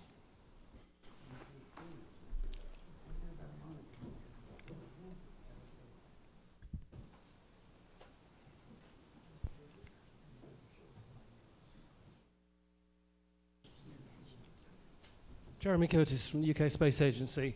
I'd just like to say a little bit about the combination of words in that first sentence, space policy and education. The danger I see with this is that by linking education and policy together, there's a chance of the tail wagging the dog if we're not careful. Clearly, if we have an international message, then we can use that to inform our education messages, to inspire students and so on. But I don't think we should link the two things together in the way that might appear here, where the education message could end up inspiring the policy. You can't say, let's build a space mission in order to inspire kids. Clearly, I would have thought we'd all agree that one of the biggest benefits of the space station program, the space program in general, is inspiring the next generation. It's one of those things that humanity looks forward to, is where is the next destination in space. But that isn't the reason we do it, to inspire college students or high school students or whatever.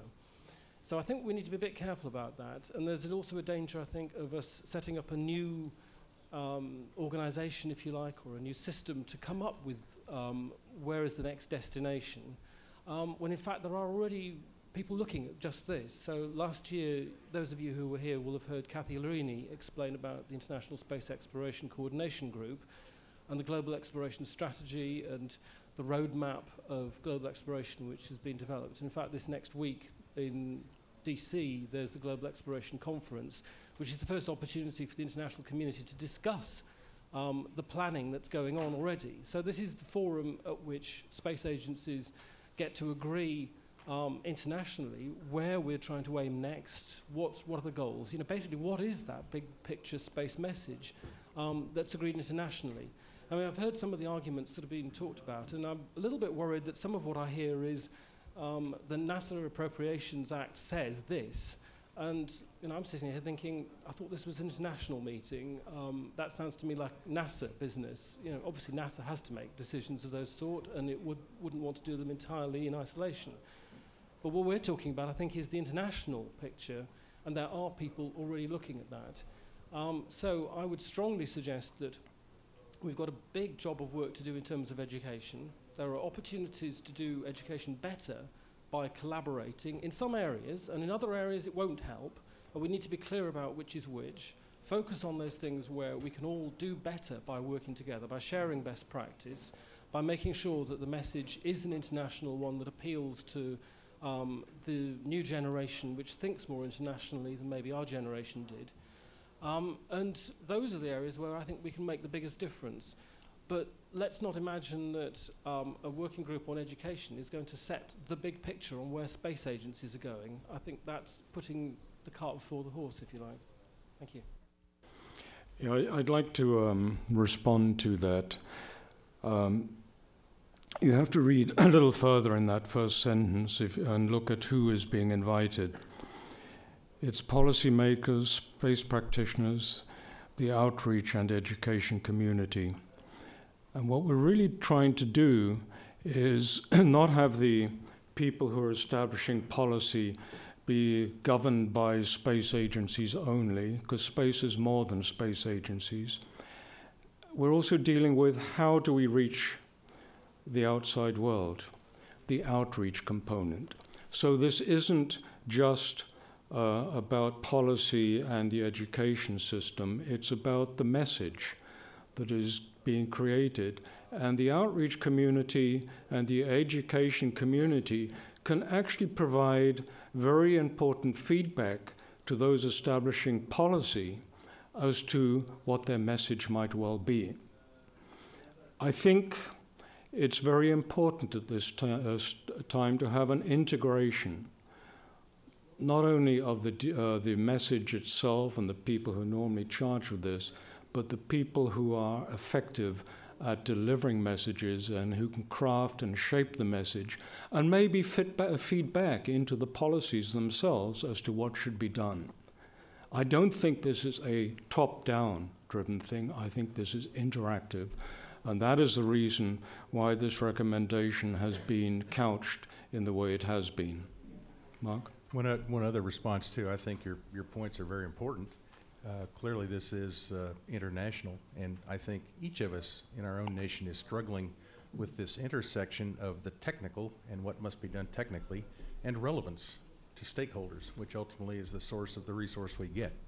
That is not simple to sort out. That's why things like story are really important and people that are involved in creating that. You mentioned tail and dog wagging.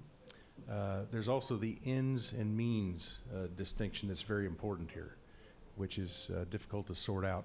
One of the things at the Global Exploration Conference you mentioned next week that will be addressed in a session is value of space exploration, and value not just as an assertion after it's done, but value as it's actually understood based on our stakeholders to shape space exploration into the future. And I think what Carl has outlined here is a way to contribute to that discussion on a broader scale and in a critically important area where education clearly, for all of us in each of our nations, is an important value that we bring. But how do we do that to the next level of effectiveness? It certainly will be addressed at GLEX next week, and I would look forward to being addressed here too. Thank you. George Abbey? I think we're confusing two different things here. You develop a message because you want people to appreciate the value of space. That's one problem. But I think, as Chris and Doug have said, I think we also have an obligation because what we do and how we do it serves as a catalyst to get young people interested in education. And so we have a responsibility to the community, to these young people. I said yesterday that the third largest school district in the United States, which is here in Houston, is graduating less than 50% of the students from high school. And you can't continue to have a country when you're doing that. the state of Texas graduates less than 50% of the students from high school. And that's true across our country. And so we need to do something. Yes, the message is important, but we also have a responsibility to do something that would help reverse that. And I think that's important. Doug, why don't you say a few words about what the Aviation High School does up in Museum of Flight. They have an aviation high school they've established next to the museum, and they've been bringing in students from underprivileged areas to this high school. And say a few words about what the effects you've seen on the grades and what those young people are doing.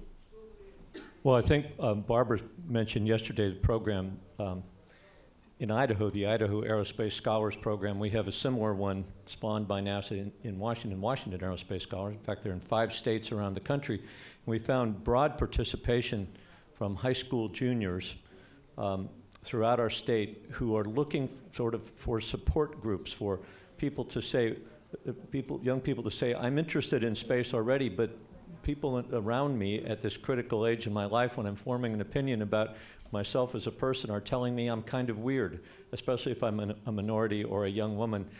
People are asking me, why are you interested in space? And the Aerospace Scholars Program was really formulated to give people a support group, to find there are other kids like them who are interested, to gather them together to work on a simulated Mars mission, to get to the end of that week excited and motivated and realizing, gee, maybe it's cool to be interested in space. This was taken to the next level by the high school, where we've got them not for a week or for a 3-month-long program, but for 4 years. And we're finding a tremendous focus by educators throughout our area and around the country in stimulating young people's interest in the middle school age, and then supporting that through high school, not necessarily to turn them all into aerospace workers or space scientists, but to support them during those critical years of their life when they're making decisions about the future. Some of them may end up being artists or poets or even lawyers, but they will have a good, solid science background. 100% of them are graduating from high school. 95% of our first graduating class from 4 years ago will graduate this year from college. 70% of them are going into engineering and science-related careers. And so these are kids from very diverse backgrounds. 40% of them are women, 40% of them are minorities, and in a very typical school environment, doing much better. Literally, 100% of them received college offers of financial support in some vein or other. So our purpose is not to just do this for those 400 young people on our campus, but to be a lighthouse for other similar projects around the United States and around the world. Anybody interested in learning more about the Aviation High School, we'd be glad to share what we've learned and what we've learned from other people doing similar projects. Now there's a question there.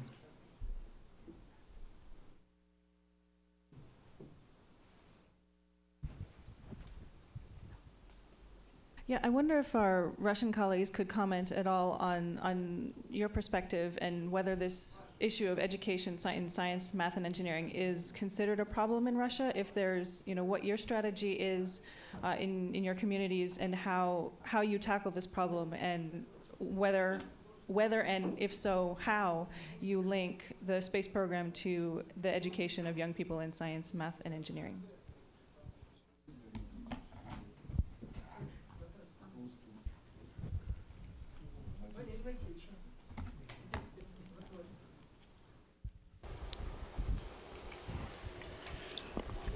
Well, certainly the problem, as it has been described, exists in Russia. Particularly lately, we've been seeing a drop in the interest of youngsters towards the science and certain disciplines which are most useful for the space industry. But we do have several directions at the Institute of Biomedical Problems by which we work with a particular educational institutions, high school, and we're doing a lot of chaperoning And we are involved in mentorship programs by which we are trying as hard as we can in order to involve the kids in biomedical research. Secondly, the link between the Moscow Aviation Institute, which is aviation by name, Moscow, some other educational institutions that have been involved traditionally in the development of rocketry and space industry. So a good portion of the students spend some time working on their scientific papers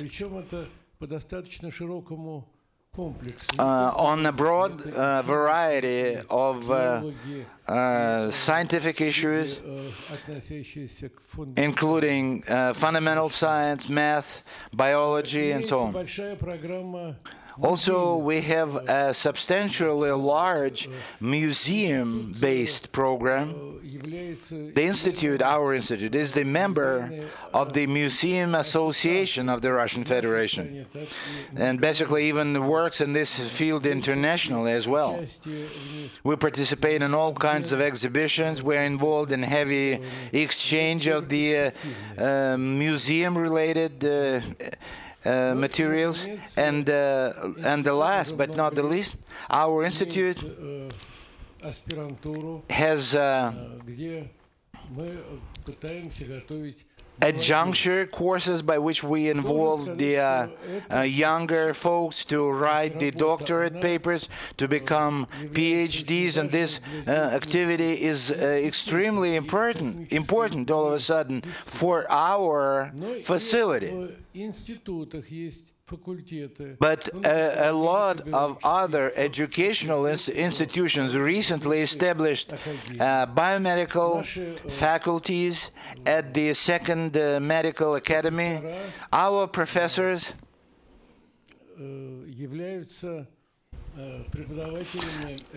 teach at different educational institutions, universities, and by conducting those lectures, they promote the idea of education towards future scientific space-related goals.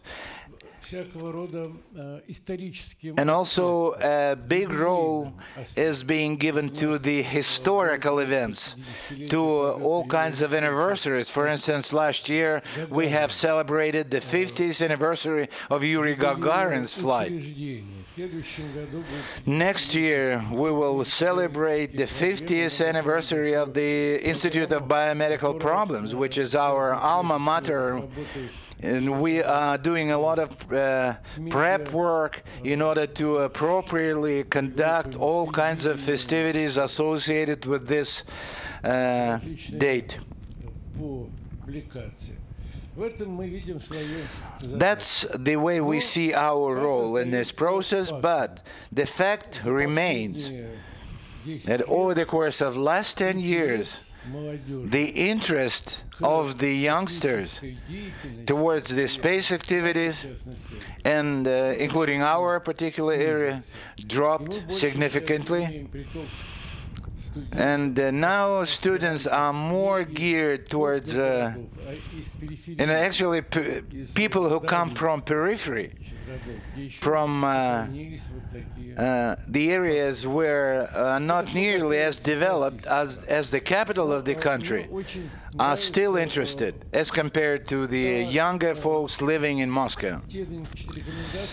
But I like all 4 recommendations that have been brought to our attention today, because to me it was almost an eye-opener that we need to not only have to work and educate the youngsters and the population of our planet, but also people who are are in a senior position who actually make determinations and who have a power of decision making in the area of space relations. And this recommendation, I think, one of the most strongest ones, and I think our delegation will give me an overwhelming support in this. Thank you.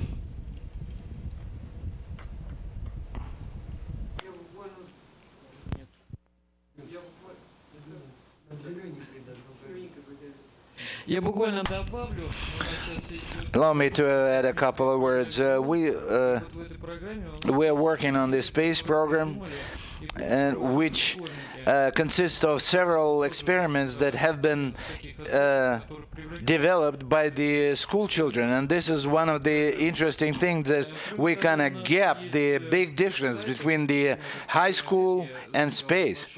And RSC Energia developed a website by which they allow younger folks to just get an access to this site and receive whatever answer to any questions they may have.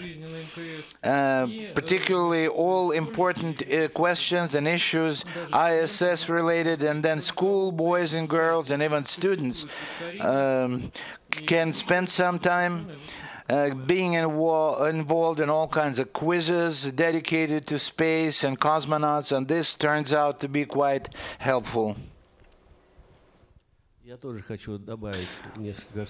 A couple of more words regarding educational programs being conducted in Russia and in our Institute of Biomedical Problems.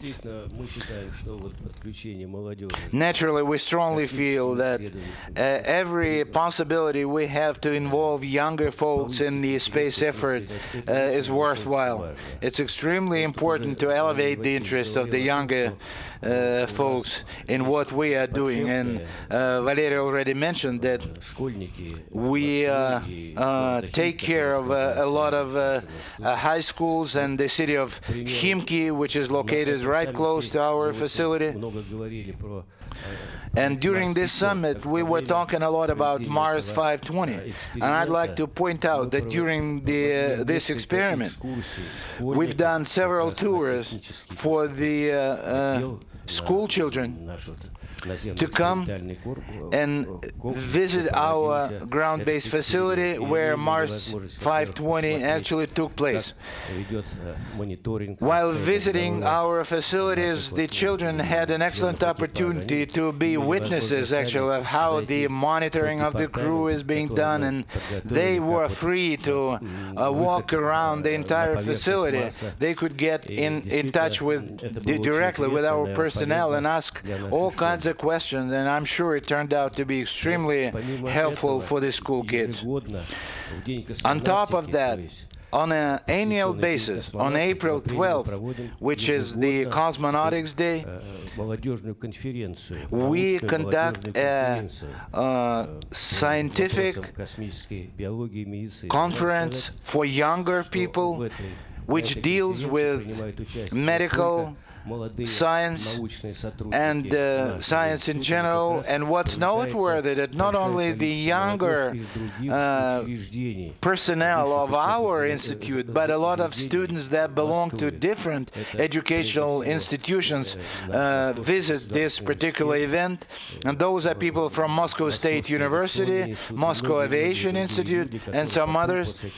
And these are the young folks who come to work for us, work on their PhD papers, and eventually we involve them so they can continue working at our facility. Also, it is expedient under the circumstances to mention that it was already mentioned before, but I would like to reiterate that the entire world actually celebrated 50 years since the first flight of Yuri Gagarin. And just to commemorate this huge accomplishment, we have conducted the contest among younger people. which was called Space Through the Eyes of Young People. And we were playing an important role in organizing this event, as well as Gagarin Cosmonaut Training Center and the Medical Academy from the city of Voronezh. Actually, it was the contest that had to do with drawings, art.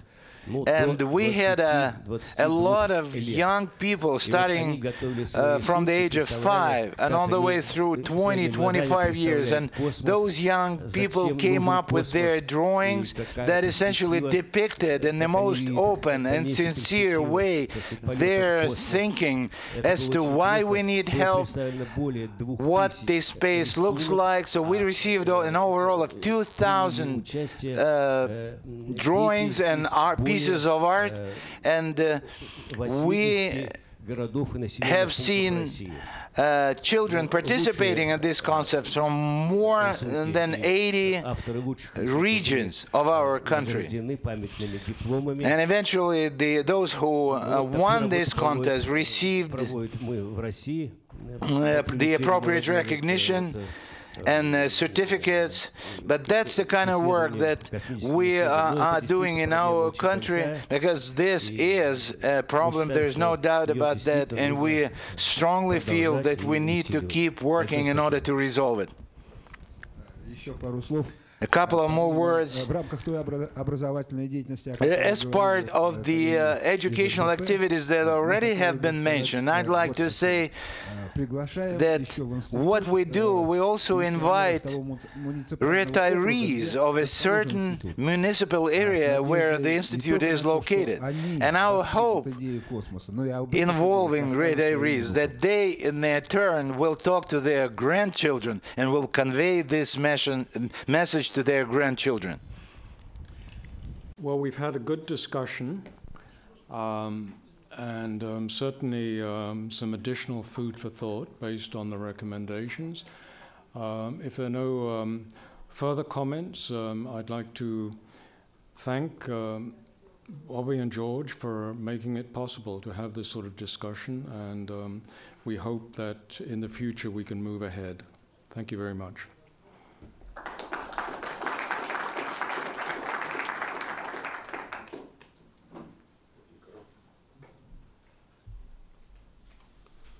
Well, I'd like to thank all three groups. I think they came up with some very thoughtful and very good recommendations, and I think what Bobby and I have to do is look forward to how we would go ahead and implement these recommendations and do them together with you all as well, because I think if we're going to be successful in our enterprise, it's going to have to be done together. And I think the recommendations were very thoughtful ones and very good ones. And hopefully you all have gained a lot from these last 3 days and from the summit. I think we had the largest turnout this time that we ever had. And certainly yesterday and the day before, I think all the panels came up with some very, very good comments and very good recommendations, and we'll have to take a look at these and see how we can move forward. But I'd like to thank all the participants and thank you all for coming. This is the 6th summit, and I think certainly everyone seems to get more interesting and better. So thank you all. Bobby?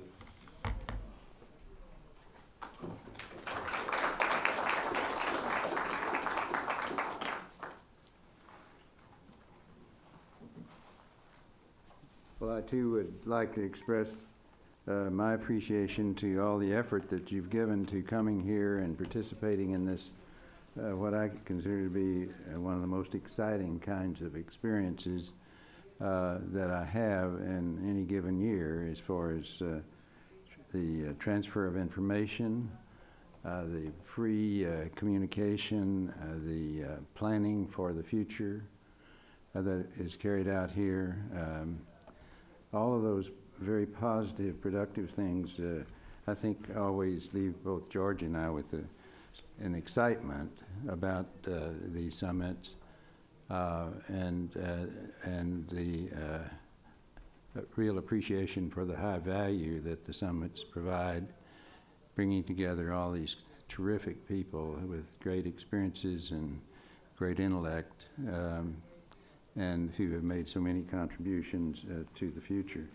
You know, there's a huge panoply of topics that have been touched upon in this past 3 days, and I get the sense every time, and particularly on occasions during this particular summit, that there's such a treasure chest of information that is put forward in these meetings that because of the style of the and structure of the summit that we have. And I'm always left with the fact that there's a lot more there. We only got a part of it, so we'll keep trying next year to get more and more of it because it's really very stimulating. And I know it's stimulating to the young people who also have had a chance to participate in the summits. I want to thank the Baker Institute, George, because they have been really extremely supportive all through the summits that we've had, and they've been very accommodating in making the facilities available. And in the process, we've been able, with Jeff Sutton's leadership, to put together the special facility in the Rice building that I think you've all seen now. And I hope you share the same pride in it that we do. And with that, thank you very much.